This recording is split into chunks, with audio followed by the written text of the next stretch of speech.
We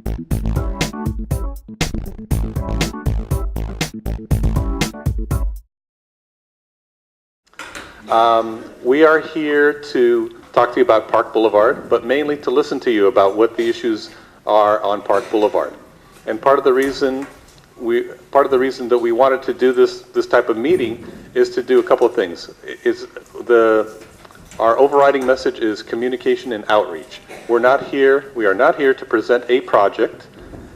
We are in the process of studying different things along different parts of Park Boulevard. So we're looking at different sections of Park Boulevard from the very top at Highway 13, down to Lemert, down through the Glenview, and then the section of Park Boulevard below I-580, past Oakland High, all the way down to East 18th Street. So we're not here to present a project. We're here to tell you about all the different studies that have been done over the years, all the different things that we've done over the years, different organizations that we've worked with and we will continue to work with. But again, it's more of an opportunity we have a lot of city staff and we have our consulting team with the number of people you see here who have an interest in Park Boulevard. We needed to supplement our staff resources by hiring Diablo Engineering, who I'll introduce later on. So anybody with a name tag you can see here will be available around the room to listen to you, to answer questions, to take in your comments. We have comment cards, so please, we encourage you to fill out the comment cards to tell us what your concerns are, what your questions are, what you do want seen for a particular area of Park Boulevard, what you don't want, and then we will come back to you in the spring with kind of the results of what we've heard, and then we'll give you an update. So again, we're not here to present a project. There's no done deal. I want to assure you of that. So before I turn it over to Garrett, I did want to introduce, I think we have a couple of council members here. I think Councilmember Gallo was just here a second ago. Oh, I'm sorry. Councilmember Guillen's staff, Michael Drain, is here. Thank you. And is there anybody here from Councilmember Campbell Washington's staff? No. Okay. So they were all invited, and thank you all for coming here. Would you all like to say anything before we begin? Good evening to all of you. Noel Gallo is my name, and I just want to thank all of you. We've been at the public safety issue on Park Boulevard for a good number of years, but I want to also recognize and thank our transportation department for the work they've done on Beaumont from Park Boulevard down to Excelsior, and that work will continue, and it's about protecting our children, going to Edna Brewer and eventually going to Glenview, back to Glenview School. So that has been a priority. The second thing that within the city of Oakland we have done at your request, real soon you will see police officers on motorcycle trying to slow us down, adhere to the rules and laws and all the lights. So that's coming, because we're now expanding the squadron from 1 to 2 to make sure not only do they cover the radius around our schools, but also deal with streets like Park Boulevard. So that's already in process. The officers are being trained, the motorcycles are here, and so soon you'll be seeing off and on. So just to get us to change our attitude in terms of how we drive on Park Boulevard sometimes. So I want to thank the staff, and we're here to listen to you. We're here to listen to you. I received a good number of emails about all kinds of things, from bike lanes and stoplights and all that other stuff, and nothing has been committed to, so we're here to listen to you. But at the end of the day, how do we protect our children, our families, and each other to make sure that Park Boulevard is a safe thoroughfare from one end to the other? So I just want to thank you, and I'm ready to listen. Thank you. Thank you, Council Member. Sorry. And I just wanted to echo really quick Councilmember Gallo's sentiments that Councilmember Guillen has heard from a number of people already through emails and other methods of contacting the office, so we appreciate that. We're here to listen as well. Our concern is safety for the neighborhood, and we want to hear your ideas on how to achieve that. So, thanks. I also wanted to introduce Lisa Cotto from Councilmember Gallo's office. Thank you for being here. We have city staff, which I'll just introduce here really quickly.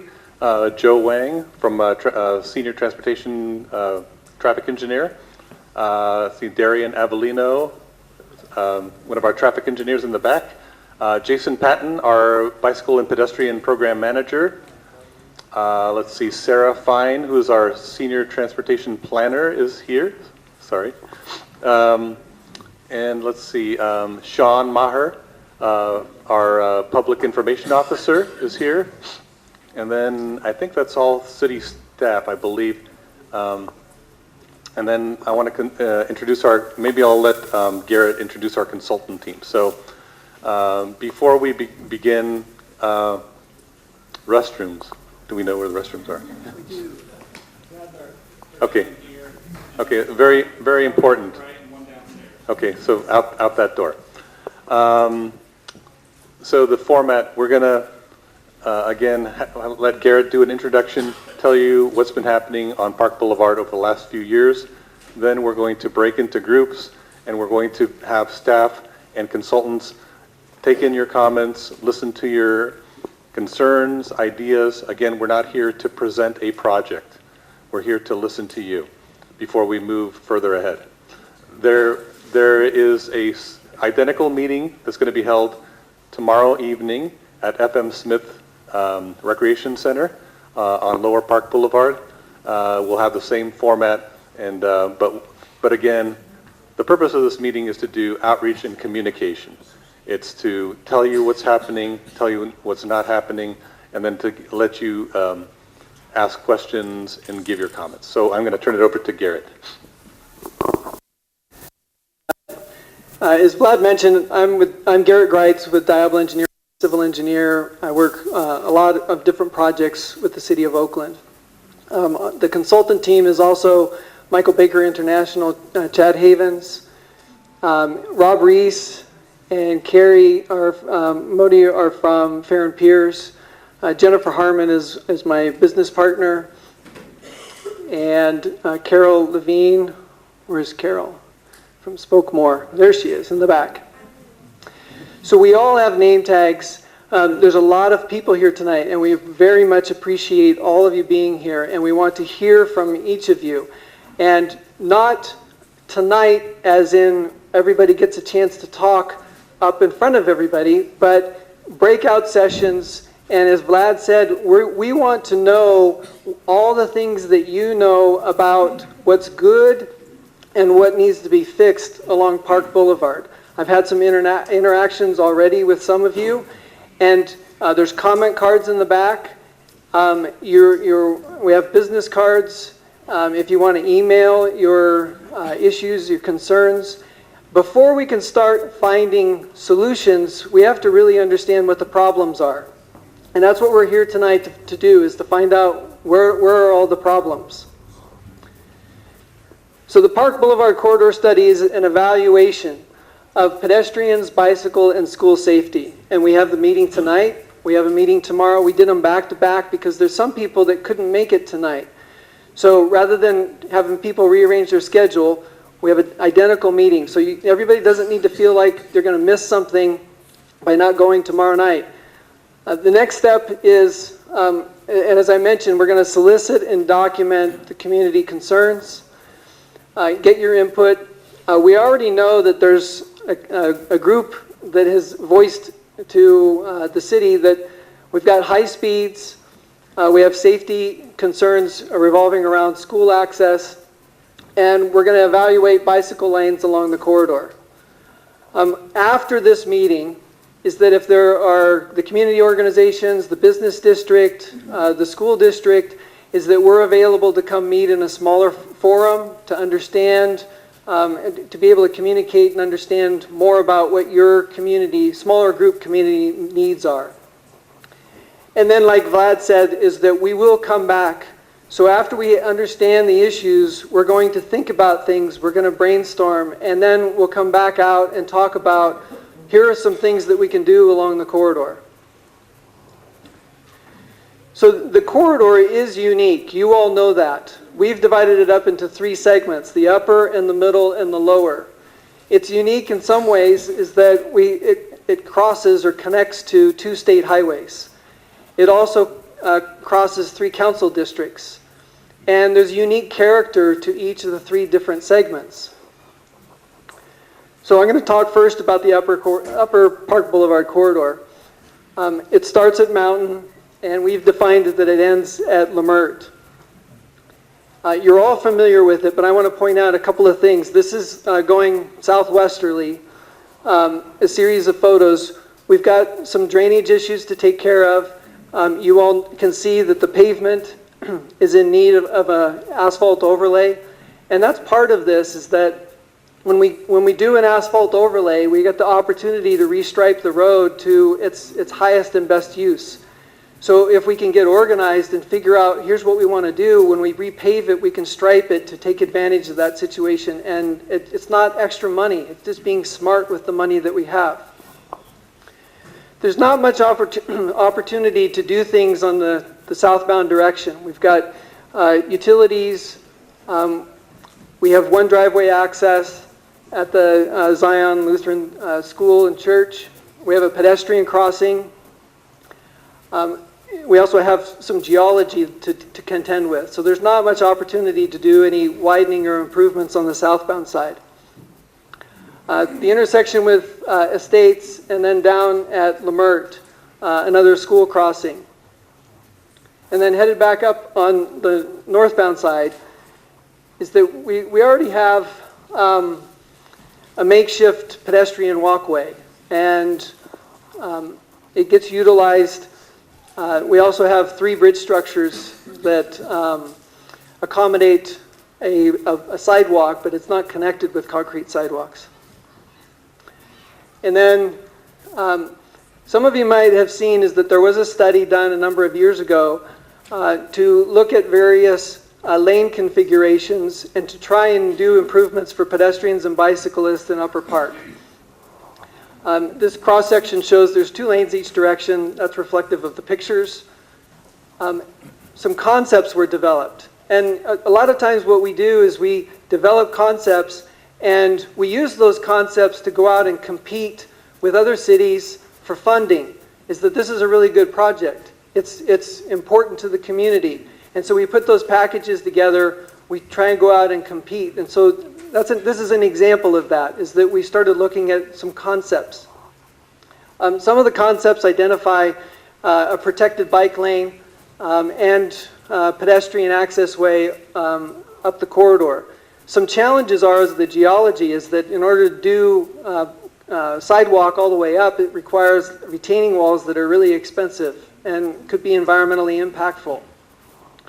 So we need to be, we understand that there is a need for pedestrian and bicycle access up the Upper Park Boulevard. We need to be smart with the dollars that we have and look at and see if we can do those improvements.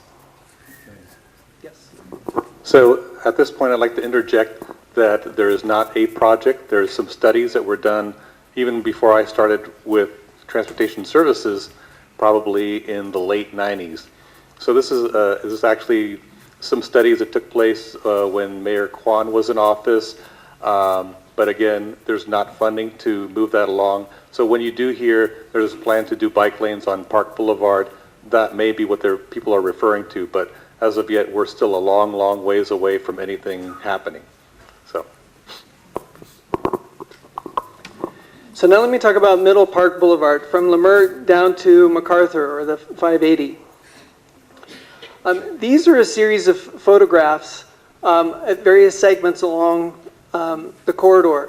Most everybody views it from their vehicle or their bikes or they're walking, but looking at an aerial, you can start to see that we have several unprotected pedestrian crossings. Unprotected means it's not signalized.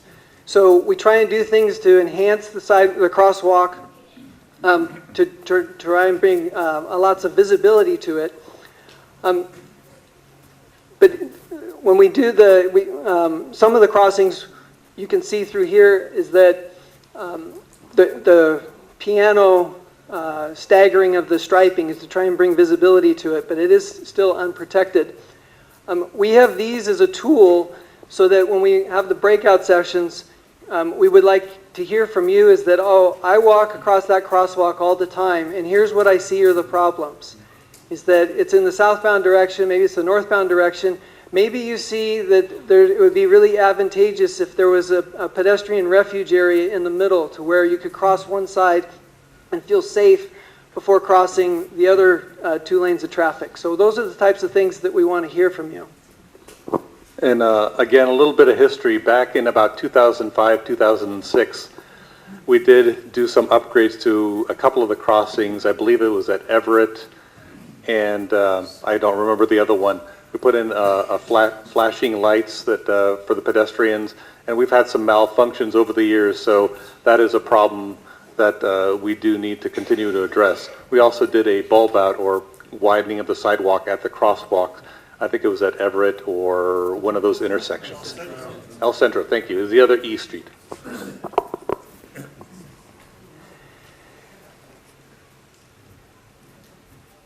So we also have the business district. There's the diagonal parking. We need to pay attention to that. And then headed down to Emerson and Beaumont. This intersection is pretty challenging. Is that there's a lot of ways in and out, and I'm sure that all of you really know how to navigate it. It's the strangers who come in that mess things up. Is that you're used to driving through and you're navigating it. We have identified a project. We actually drew some concepts up. We tried to compete for some funding. We weren't successful in that. Here's a drawing of it, and it's kind of hard for you to see, but tonight you'll be able to get a little closer. Is that it's trying to improve pedestrian safety and trying to minimize the number of vehicle movements across the intersection. And those are some of the things that we can do.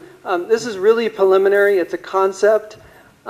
We will be moving this one forward to try and develop 35% drawings and get a little bit more definition to it, because we feel like we weren't successful in getting the grant funding because the concept wasn't far enough along to demonstrate and to be able to compete with other agencies. The other intersection is between MacArthur and Emerson Way. It's Excelsior. We've done the same thing at this intersection. In this concept is to improve access for pedestrians and bicyclists that navigate through the intersection. The vertical difference going through the intersection is challenging. You all drive it.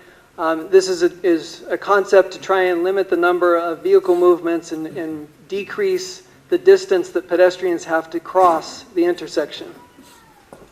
So I'll add a little bit more history behind the efforts that we've gone through over the last several years, probably I'd say 4 to 5 years, both at Park at East 38th and 13th Avenue, and at this intersection, which is Grosvenor Excelsior.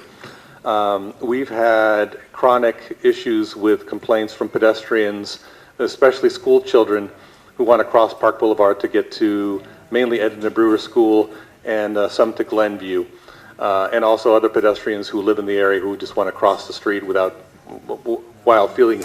still trying to feel safe.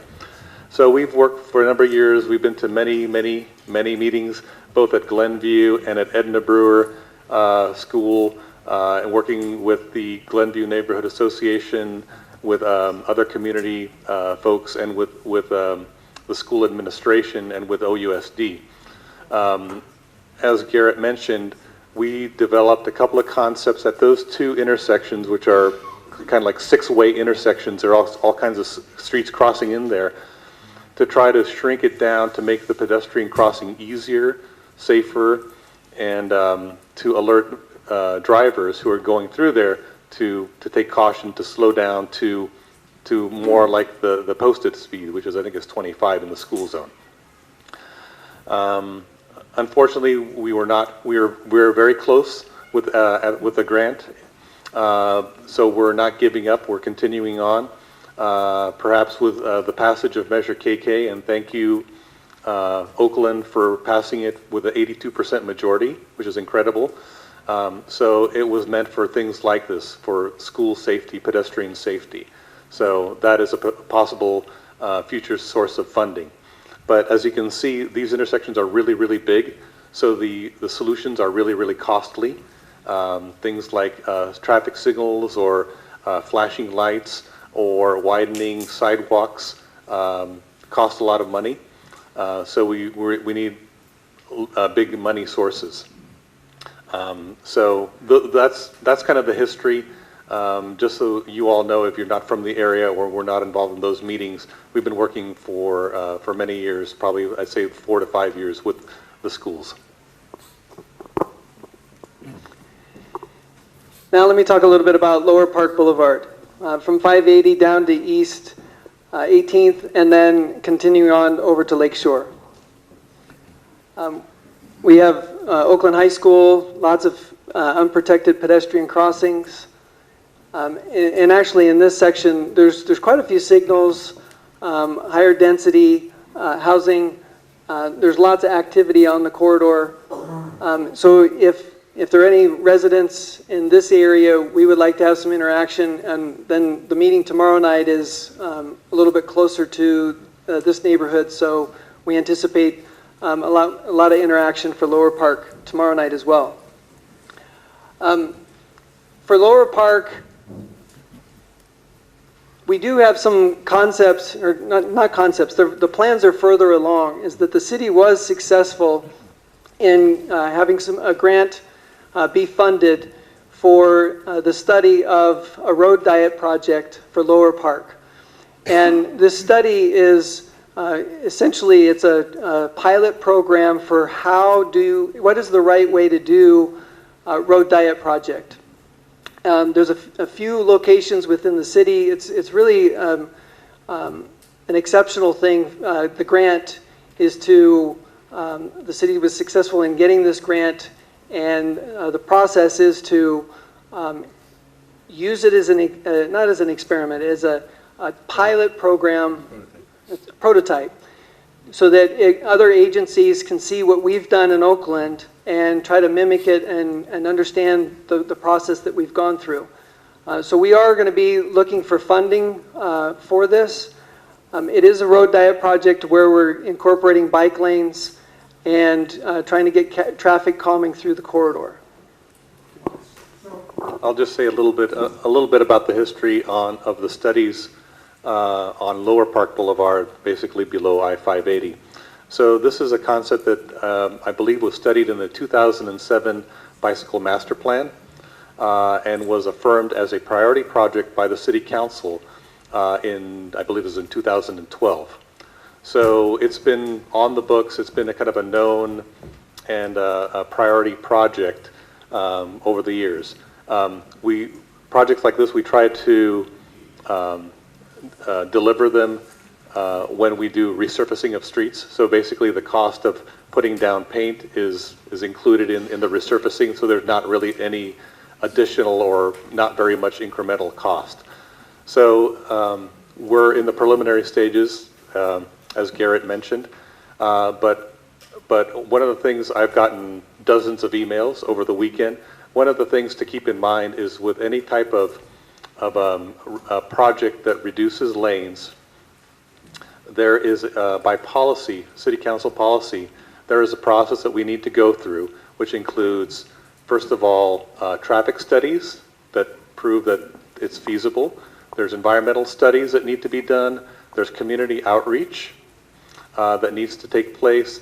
And I'd say finally, there is City Council final approval before it takes place. And that takes place in two stages. It first goes to the City Council's Public Works Committee, where there's a hearing and there's discussion and opportunity for comment. And then it goes, if it's approved by the Public Works Committee, it goes to the full City Council for final approval. So any kind of transportation project really has a lot of steps. I think that's the good thing about government. It's also the bad thing about government. When you want things to get done quickly, it's not always possible. In this case, when there are projects that that change the roadway configuration, they do take a long time because there is this due process that we need to go through. So the concept plans that we have here start at East 18th and go all the way up to 580. And later in the breakout session, you can take a little bit closer look at the screen. So I'm going to conclude my remarks by reminding everyone that what we're here tonight to talk about is the evaluation of the pedestrians, the bicycle, and school safety. We want to hear your input. There are comment cards in the back. We have business cards. We want to hear from you, so you can take your thoughts home and write them down and send them to us. We are going to collect them. We're going to evaluate them. And then there's also a sign-up sheet in the back to where you can be on our email list so that when at the beginning of 2017, when we have thought through ideas, is that we'll reconvene and be able to explain what we're thinking about. And then, as Vlad said, that the same process takes place. One of the things that has come up in discussion is the opportunity to have smaller group discussions. When we briefed the three council offices a few weeks ago, we committed to having follow-up meetings like this with, I know that there are certain neighborhoods that are interested in more focused discussion for their particular issues. So we will be following up with you all and hopefully coordinating with the council offices to make sure that we do capture everyone's comments and concerns. How many of you have email? Or maybe I should ask, how many of you do not have email or do not have a computer? I don't want to single anybody out. So one of the things that we are also talking about doing is creating a web page with the information once we compile all the comments. And then just some kind of FAQ, frequently asked questions about Park Boulevard. So there'll be an opportunity for us to disseminate that type of information. But again, this is a long process. We're here to listen to your concerns. Please document, give us your comments in whatever format you can, and we will be here at least I can be here, as long as it takes to speak to you all and to hear your questions. Anything else? That's it. Where do the comment cards go? But to anybody, I'm sorry, you can give the comment cards to anybody with a name tag, with the green and blue name tag. So will those people raise their hands? Anybody with a name tag? Okay. What if it's not tonight? If it's not tonight, you can, is there an address to send them in? So if you have one of the flyers, Chad Haven's email address is on the flyer. So that'll be a clearinghouse if you want to send in your comments after tonight. just read it. Write it on the thing maybe? We'll write it up on the screen. So feel free. We have people stationed at each of the corners, so feel free to start interacting, and then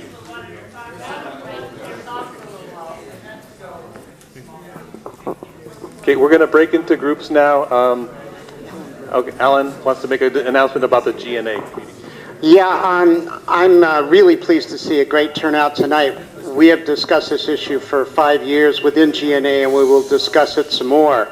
I want everybody to know that our next GNA meeting is going to be on the 30th. We usually meet right here or in that room, and we'd love it if people would come in. There's a sign-up sheet going around. If you haven't gotten an email from GNA on this and other issues, that means you're not on our member list. There it is right there. Please sign in, and we'll get you information.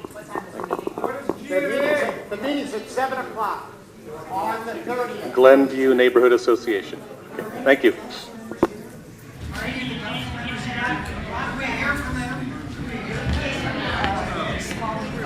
Angela, Why don't you talk?